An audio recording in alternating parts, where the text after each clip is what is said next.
happen. Republican Congresswoman Nicole Malliotakis. Congresswoman, welcome back to Balance of Power. When we consider what this is ultimately going to fit into, a piece of the puzzle, is it a requirement for you and your colleagues who are pushing for a higher salt cap that this be included in a budget reconciliation package, knowing that there may be some difficulty in getting 218 votes for that? Or can you get guarantees elsewhere that the salt cap will be lifted and not just in one big bill? Look, the salt deduction needs to be increased in this reconciliation. That is where the provisions of the 2017 Tax Cut and Jobs Act will be extended and enhanced. That's where we're going to try to incorporate some of President Trump's campaign pledges, such as providing relief for tipped workers, for senior citizens. And I think there's really no other way to do it other than putting it in this bill. And I think it's also where we would get the votes, because as we're trying to build consensus, there are members in border states that want to see improvements for border security. We all do. And those in energy producing states who want to see some regulations repealed and domestic production of energy increasing. And again, we all do. So I think there's something for everyone in this package, and that is how we're going to build a consensus to get it through. But there are way too many members of the SALT caucus from New York, New Jersey, California, for them to ignore this issue, which really is about fairness, because New York pays so much in taxes to the federal government, and we are a donor state. We do subsidize other states in the nation. And as we talk about spending cuts, New York's also going to have some cuts. And our principle of being the Republican Party is to give people back their own money, right? To let taxpayers keep their money. So if we're going to have savings, it should be reflected by allowing the taxpayers of our states to receive an increased SALT deduction. Are you drawing a line, not unlike Mike Lawler, that you would not vote for a tax package if it does not include a raise on the cap when it comes to salt? Well, look, there needs to be a raise on the cap, and the AMT, the alternative minimum tax, cannot return.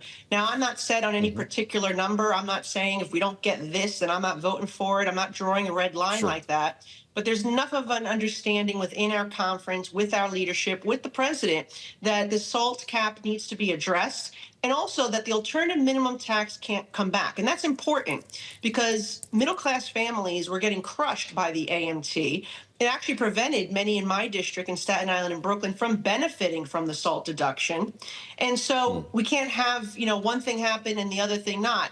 We have to ensure that the SALT deduction increase, and I'm flexible on that. We'll see what number we can come up with that can get to the 218.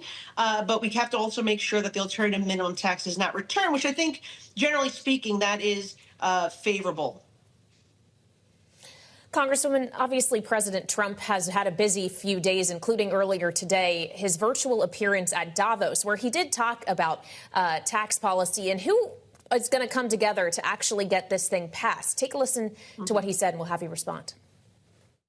To further unleash our economy, our majorities in the House and Senate, which we also took along with the presidency, are going to pass the largest tax cut in American history, including massive tax cuts for workers and family, and big tax cuts for domestic producers and manufacturers. And we're working with the Democrats on getting an extension of the original Trump tax cuts. Are Democrats playing a role here, Congresswoman? Well, look, I think many Democrats will vote against it regardless, just because Republicans put it together. And that's unfortunate. But there certainly is an opportunity here for bipartisanship. The 2017 tax cuts, it created millions of jobs. It lifted middle-class wages. It brought unemployment to record lows, particularly for minorities. And I will also say that the child tax credit was doubled. The standard deduction was doubled. So there were a lot of good things for our working and middle-class families. And so it's hard, I think, for Democrats to vote against it. I think that, especially seeing after the success that the first law had. Remember, the the projections were very wrong. It actually brought in $1.5 trillion more in revenue than it was originally projected by the Congressional Budget Office. So this was a successful piece of legislation. And I think a lot of the Democrats who are from SALT states would actually be more inclined, or should be more inclined, to support it if we can increase that deduction. I think they also understand that the reason why we're seeking relief for SALT from the federal level is because our mayors and our governors keep abusing taxpayers. And so that's what President Trump understands. That's what my colleagues understand. And I think we are going to deliver more tax relief for these individuals. The other thing I'm looking at is actually a bonus deduction or an increased deduction for senior citizens to try to offset some of the taxes they have to pay on their Social Security income, which also falls within the pledge of President Trump. Congresswoman, we usually get into immigration and border security when you're with us. It's a priority of yours, and I'm sure you saw a federal judge today move to block President Trump's executive action on birthright citizenship. I don't know, as a lawmaker, if you would have preferred a legislative solution to this, but are you worried, or how worried are you, that some of the EOs that Donald Trump has signed specifically to the border will be undone by the courts?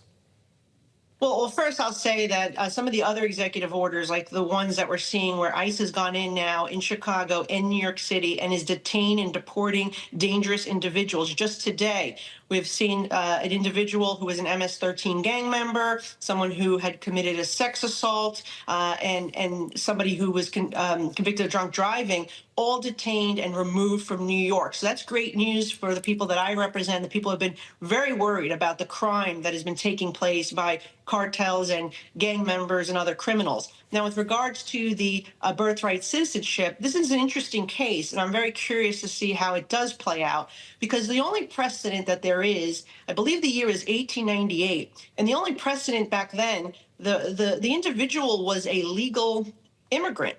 So I think there is an opportunity for President Trump to end the birthright citizenship if the parents are here illegally. I think that is the difference. And we'll see how this does play out in court. But I think that a lot of people, if the parents are here illegally, think that the birthright citizenship should not be valid. So again, it's something that's never actually been tested in the courts before. And I'm very curious to see how this plays out. Would you support a measure on birthright citizenship being included in a budget reconciliation package that, for all of our talk about the role tax plays in that ultimate big bill or multiple bills, border and immigration issues are supposed to be addressed through it too? Well, and anything that goes in reconciliation needs to have a fiscal angle to it, right? It has to have some type of budget purpose. That is the point of the reconciliation. And so I don't know that something like that would fit in. There's other things we can do as it relates to immigration and the border. We could certainly fund technology, hire more border agents, and do some other things, put money toward, let's say, judges to hear cases and streamline the immigration system. But in terms of birthright citizenship, I'm not so sure that would fit in. It would probably be thrown out by the parliamentarian. Good to see you, Congresswoman. Thanks for being with us, as always, on Bloomberg. Republican Congresswoman Nicole Malliotakis of New York, we thank you. Coming up, the wildfires continue to rage in